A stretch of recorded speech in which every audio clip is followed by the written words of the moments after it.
And it's about 3 o'clock in the morning, and we were driving back to Gary, Indiana, where I lived, which was the murder capital of America at the time. And we were in Detroit, Michigan, which wasn't the nicest place either. And we stopped in a gas station about 3 o'clock in the morning. And in the gas station, my dad was at the counter, and I walked around the back to the crisps or the chips to buy some candy or some snacks. My dad had a little bit of money. He said, go buy some snacks.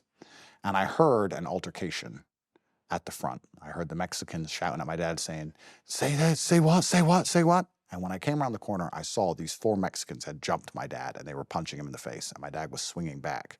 I remember he had one of them so close and was biting his face while the other men were hitting him on the head.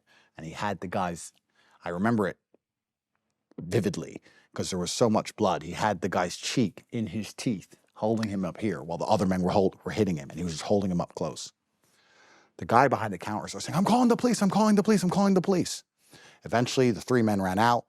My dad lost control of the other guy. They all ran out, and my dad stumbled, and he leant up against the counter. And I've never seen so much blood. I don't know if it was just the other guys. A whole bunch of it was his. It was all pouring down his face where they were hitting him on the top of the head. They'd picked up things from the counter, and they'd hit him.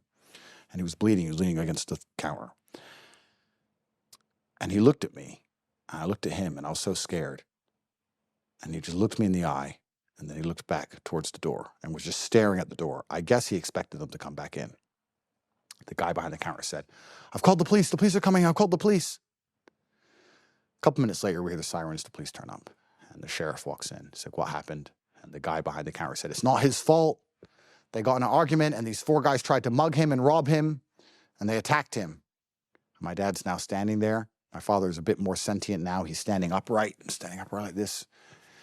He's held something on his head for a little while, but there's still blood running down his head.